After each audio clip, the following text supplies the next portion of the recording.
부모님들은 이혼하고 나서 그 당을 농사 칠 사람이 없었어요. 자식들한테 나누자. 아들아, 네 꿈은 한국 가는 여행이라서 그래서 가라.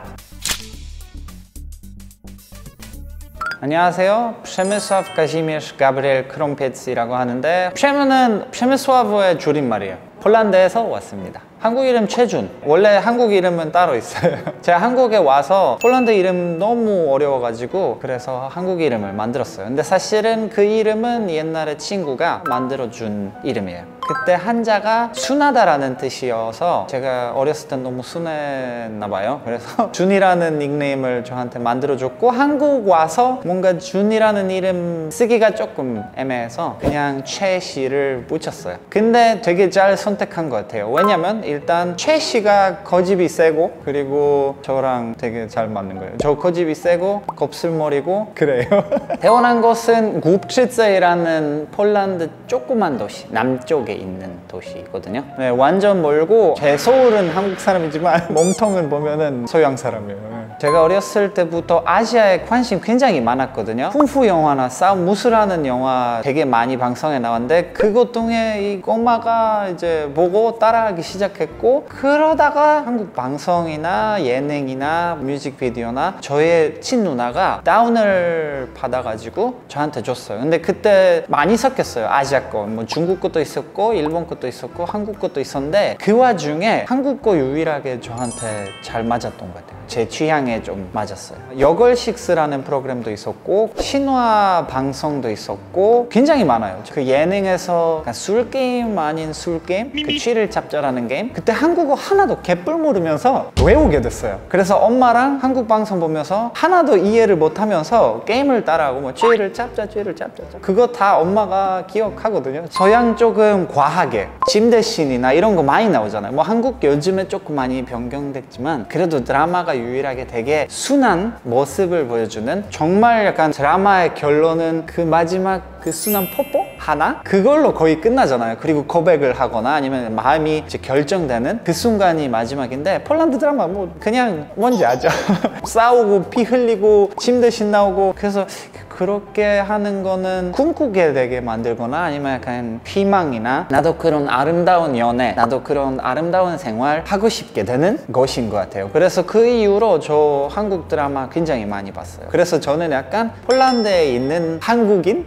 약간 그렇게 자랐던 것 같아요. 저 유일하게 친구들이 항상 왜 이렇게 먼 나라에 대해 관심이 있느냐 라고 항상 말했는데 결국에 한국에 오게 됐고 여기 계속 살게 되었어요. 한국에 오게 된 이유가 한국을 사랑하게 된 거죠, 일단은. 그래서 한국에 가고 싶었는데 그 가고 싶은 마음이 정말 오래전부터 있었어요. 그렇지만 마음만 먹으면 다 할 수는 없잖아요. 그래서 그 과정이 되게 오래 걸렸어요. 제가 학교 가고 대학생 되고 석사 하다가 그때 그 당시 제가 팬프렌드 굉장히 많았어요. 그래서 한국 팬프렌드 중에 마음이 간 여자가 좀 있어가지고 편지로 그 뒤로 이제 메신저로 연애하게 됐어요. 그래서 그 여자가 한번 왔으면 좋겠다고 했는데 저희 어머니가 그때 그 당시에 저희 아빠랑 이혼하시고 나서 당을 가지고 있었어요. 부모님들은 이혼하고 나서 그 당을 농사 칠 사람이 없었어요. 그래서 대여를 하다가 결국에 엄마가 아빠랑 우리가 어차피 안 하니까 자식들한테 나누자. 그래서 나눴는데 저는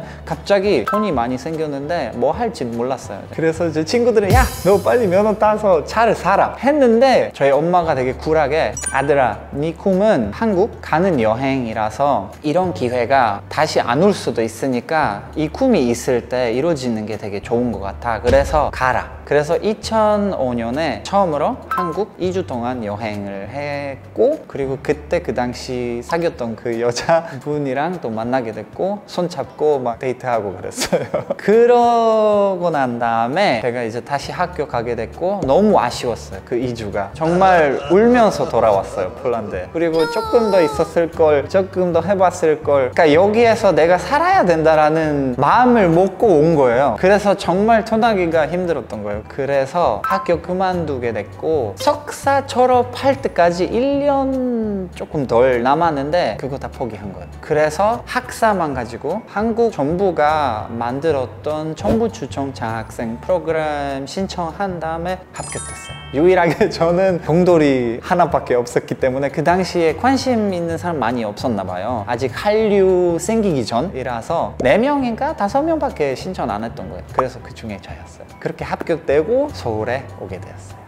한국이 좋은 게 일단은 한국에 오게 된 이유 중에 한국이 IT 강국이잖아요. 그때 대사관에서 면접 볼 때 왜 한국 가냐, 일본 안 가냐, 아니면 미국 안 가냐, 한국 국민성이라고 해야 되나? 사람들은 좀 비슷해요, 폴란드 사람들이랑. 그래서 그거 너무 좋은 것 같아요. 그 다음에는 한국 음식도 좋아하고 한국 IT 쪽에서 일이 너무 많아요. 뭐 나라가 지원하는 일이 더 많고 기회가 많이 오거든요. 거기에다가 제가 여러 가지 취미 있으니까 그 길들은 또 저한테 되게 뚜렷하게 보였거든요. 제가 그냥 선택하면서 별거 다 할 수 있게 되었어요. 한국의 그 세부적인 연구실들은 학과에 들어가서 IT 공부하면은 그럼 IT만 공부하는데 폴란드에 유일하게 뭐 4가지 전공이, 세부 전공이 있었는데 한국에 억수로 많아요. 그러니까 이거 표현도 못해요. 진짜 되게 많은 전공이 있었기 때문에 외국인들이 한국에 들어오면은 이런 전공까지 있다는 것 자체에 깨달으면 놀래요. 진짜 비보이 전공도 있어요. 얼마 전에 생겼지만 그래도 저는 놀랐어요. 내가 갔을 걸 거기. 약간 그런 생각도 했고, 그 다음에는 6.25 사상에서 생긴 문화인데 선배랑 후배 문화, 어떤 면에서 안 좋지만 그래도 저는 좋아요. 이렇게 유일하게 챙길 수 있는 그런 문화인 것 같아요. 그러니까 폴란드에서 그냥 친구니까 터치페이 하거나 약간 그런 경우가 많은데 한국에서 동생이 있어요. 뭔가 되게 힘들어 보여요. 그러면은 챙겨줘야지. 그래서 그 챙겨주고 싶은 마음이 있으면은 꼭 형이 밥 사줄 때니까 나중에 네가 돈 벌 때 그때 사줘. 아니면 네가 나중에 선배 되면 후배들한테 똑같이 해줘라. 약간 그런 거 저 너무 마음에 들었어요. 한국에서 살면서 가장 기억에 남은 경험 중에 저희 아버지가 돌아가실 때 그때 제가 중앙대학교를 다녔거든요. 그쯤에 저는 일단은 유학생이고 그래서 생활비도 벌어야 되고 일 조금 하면서 학교도 다녀야 되고 그러면서 제가 아버지의 장례식에 못 가게 됐어요. 왜냐면 돈이 없으니까. 그리고 폴란드하고 한국하고 물가가 한 4배 정도 싸니까 한국인이 폴란드 가면은 편한데 여기는 조금 그렇죠. 그래서 비행기 값을 제가 못 내게 돼가지고, 근데 갑자기 저희 연구소에 있는 사람들은 그 소식을 듣고 저한테 갑자기 돈을 준 거예요. 그래서 저는 그때 가족 중에 누가 돌아가시면 그 돈은 부조금이라고 하는데 그런 거 드리는 거에 대해 몰랐거든요. 원래 그냥 폴란드처럼 결혼식 때 파이팅 해라 약간 그런 뭐 감사비는 아닌데 뭐 그런 축가금 같은 거 주는데 장례식 때 주는 거는 몰랐어요. 그래서 그때 갑자기 연구실에 있는 선배님들은 한 명씩 돈을 챙겨주고 교수님까지 이렇게 드리게 돼가지고 놀래서 엄청 울었거든요. 그것 덕분에 제가 저희 아버지의 이제 장례식 참여할 수 있게 됐는데 정말 고맙게 생각했어요. 그런 문화 너무 좋은 것 같아요. 그러니까 왜냐면은 축하금은 안 받아도 솔직하게 뭐 슬프진 않을 거잖아요. 그 마음만 먹고 그냥 와주기만 하면은 그래도 행복하잖아요. 근데 이런 어려운 상황을 겪어보고 조금이라도 여기저기 챙겨주면 뭔가 힘을 얻을 수 있고 다시 희망 보이게 되는 거거든요. 그래서 너무 좋은 문화인 것 같아요. 오늘은 제가 한국 오게 된 이유에 대해 얘기를 했어요. 영상은 재밌었다면 구독, 좋아요, 그리고 알림 눌러주세요. 안녕!